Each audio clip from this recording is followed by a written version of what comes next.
This is Charles Kao with TravelMole TV at the UNWTO General Assembly in Korea.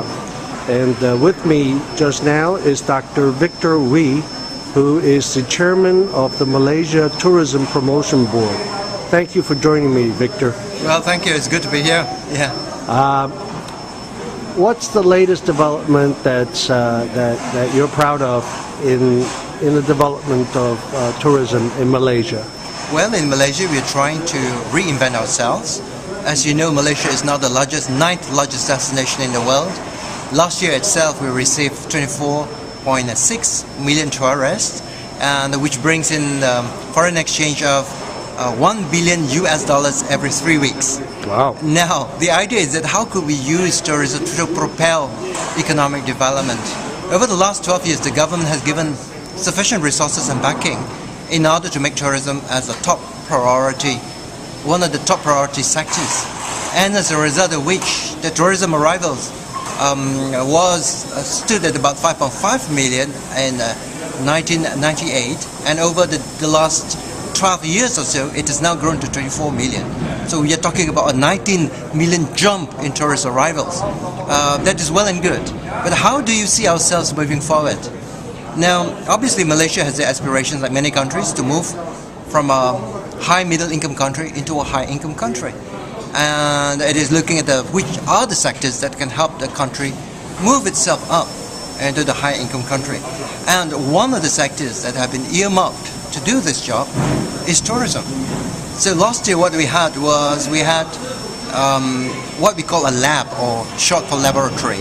We had industry players plus government and all the major stakeholders coming together and working out projects that are investable, that would be able to bring the tripling of our tourism receipts within 10 years. And as a result of this work, this whole economic transformation program for the tourism industry is now under implementation. So once every month, the Minister of Tourism will chair a coordinating meeting in order to see what is happening in each of these initiatives. We identified about 12 different initiatives to help to propel economic development. Which are those 12 areas that was identified? One of the major initiatives is how to develop Malaysia as a shopping destination.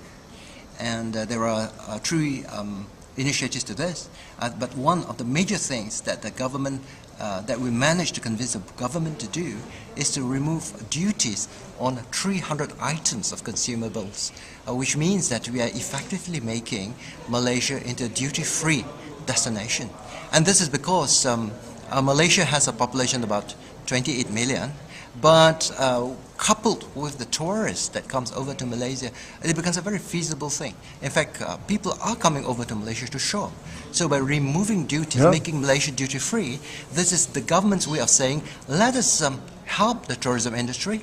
We forgo the excise duties and import duties to these consumables, and by so doing, help to stimulate How much would that translate? What kind of a saving would that duty removal translate to? Give some examples. Well, after plus and minuses of how much of the taxes that will be lost, and the revenue that we gain as a result of the tourism arrivals and also tourist spending, it is estimated at 9 billion Malaysian ringgit, which means it's about $3 billion.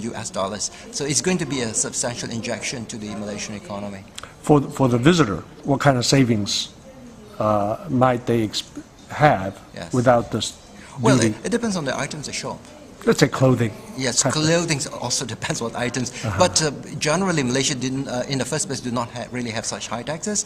It could range anything from 5% to 30%. So by removing the taxes, if it is an item is on the 30% tax bracket, you'll be able to save 30%. And what are some other areas that was identified? The other one is family entertainment.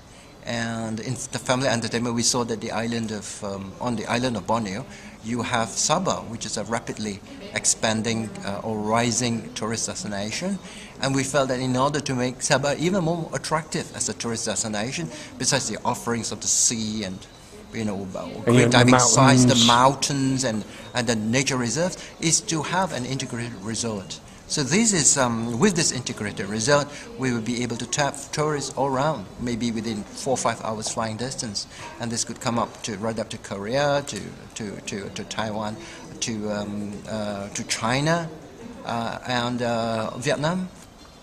The air service to Kota Kinabalu, any? Well, Kota Kinabalu is now the second busiest airport in Malaysia, and they have expanded. They have a brand new airport, and with expanded high runway. So this will be able to handle all kinds of aircraft and be able to handle a much higher traffic coming through the airport. So we could see that this is one way of how we could stimulate development in Sabah. On Borneo. Couple more quick examples of other initiatives. The other one is to maximize or to capitalize on our biodiversity. And we have some initiatives that have been taken down there. How do we go about showcasing the biodiversity that we have? The issue about biodiversity or ecotourism is that very often they are underpriced. It is because they are run by national park authorities that do not really have a real incentive to charge a rate that could very nicely balance the demand with supply. And if the price is too low, you tend to get too many tourists coming to these areas. And you know that these are very sensitive areas with limited carrying capacity, and so you do not want too many tourists coming into that. You don't want mass tourism. Yes, yeah. So you do not want mass tourism, and you want high quality interpretation in the centers. So we do have some initiatives related to that. One last example, please. Of initiative that came out of the... Of the initiatives, yes, to turn Malaysia into a MICE destination. We know that, again, we have some nice convention centers, but we need to be able to organize ourselves in a better way in order to get the MICE business. Currently, only about 5% of the tourists that comes to Malaysia comes because of MICE. And we feel that the potential of pushing up the numbers is much better.